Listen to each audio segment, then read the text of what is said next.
پرانے وقتوں کی ایک فرضی بات ہے کہ کسی پرانے شہر میں جہاں تنگ گلیاں، کچی دیواریں اور تیل کے ڈبے جلتے تھے، ایک بدنام چور رہتا تھا۔ لوگ اسے سایہ چور کہتے تھے کیونکہ وہ سائے کی طرح آتا اور غائب ہو جاتا تھا۔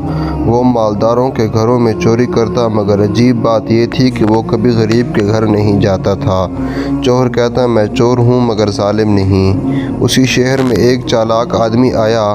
وہ بولنے میں میٹھا، دماغ میں تیز اور چہرے پر معصوم تھا۔ لوگ اسے حکمت والا کہتے تھے، مگر حقیقت میں وہ چالاکی سے لوگوں کو دھوکہ دے کر مال سمیٹتا تھا، بغیر چوری کے اور بغیر تلوار کے۔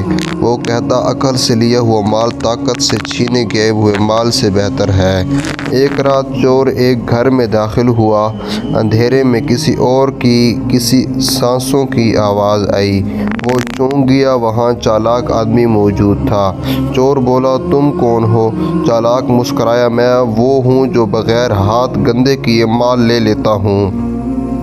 دونوں ایک دوسرے کو دیکھ کر حیران ہوئے، ایک تیز ہاتھ والا اور دوسرا تیز دماغ والا۔ دونوں میں بحث ہوئی۔ چور کہتا، محنت اور خطرہ میرا راستہ ہے۔ چالاک کہتا، عقل اصل ہی طاقت ہے۔ فیصلہ ہوا کہ دونوں ایک دوسروں کی چالیں آزمانے لگے۔ چالاک آدمی نے چور کو ایک امیر تاجر کے بارے میں بتایا، اگر تم اس کے گھر سے کچھ چرا سکو تو مان جاؤں گا کہ ہاتھ عقل سے تیز ہے۔ چور گیا، مگر گھر میں داخل ہوتے ہی وہ پکڑا گیا۔ پتہ چلا یہ سب چالاک آدمی کی چال تھی۔ اس نے پہلے ہی تاجر کو خبردار کر دیا تھا۔ چور جیل میں ڈال دیا گیا۔ اندھیری کوٹری میں چور رو رہا تھا۔ اسی رات جیلر آیا اور کہا، کوئی چالاک آدمی تمہاری ضمانت دے گیا ہے۔ چور حیران، وہی چالاک آدمی تھا۔ چالاک آدمی نے کہا، میں تمہیں نیچا نہیں دکھانا چاہتا بلکہ تمہیں آزمانا چاہتا ہوں۔ چور بولا، تم نے مجھے ذلیل کیا۔ چالاک سنجیدہ ہو گیا، اور میں روز لوگوں کو دھوکہ دے کر خود کو ذلیل کر رہا ہوں۔ اسی رات شہر کی مسجد میں مؤذن کی آواز گونجی۔ چالاک آدمی رک گیا، آنکھوں میں آنسو آ گئے۔ وہ بولا، اگر اللہ کے لیے نہ ہو تو فتنہ بن جاتی ہے۔